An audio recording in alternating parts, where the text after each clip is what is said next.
How do we help children to talk about war and their fears? Currently, we are seeing a number of children coming into sessions actually being quite frightened about what is going on in the world and losing motivation and purpose because everything feels very gloomy, doomed, and scary. So one of the things I think we need to do is think about what strategies we can put in place to help children to understand about war and the things that they are hearing at school or they might be seeing on television.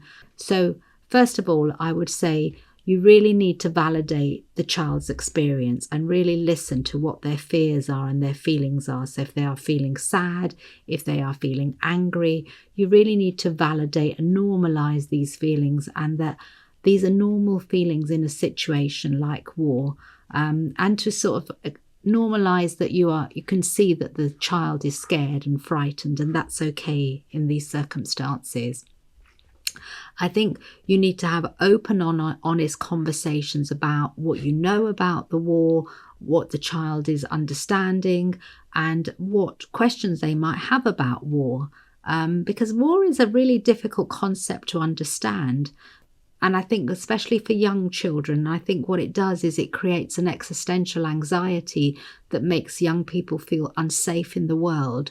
So I think it's really important to have questions and not try and answer them as truthfully as you can. I think the other thing I would do is limit media exposure. And I think the reason I say that is when you watch war on television or news reports, it is a form of vicarious trauma where you're watching things and it does affect your nervous system and it does make you much more unsettled and scared. And I know for myself, when the Israeli-Palestinian war first started, I had to stop watching the telly. I turned it off because it was having this vicarious trauma experience for me. So I think it's really important to limit news, whether that's on the school run or listening to the radio or watching something and thinking about social media as well. Because often children will go to social media when they feel they don't want to ask adults something. And of course, we all know there is a danger in how they may be exposed to things we don't want them to know when it's not at an appropriate age.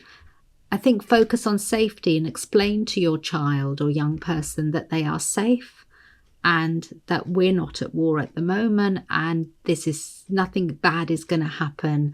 So I think it requires reassurance. I think the other thing you can get children to do is write their feelings down, find creative ways, maybe through drawing, to ask them to draw what they're feeling. I think it is a time to provide comfort and connection. So do go on walks, do spend time with young people, do watch movies, do show that the connection is there and that they can feel safe in that connection and that you are providing them with security and safety.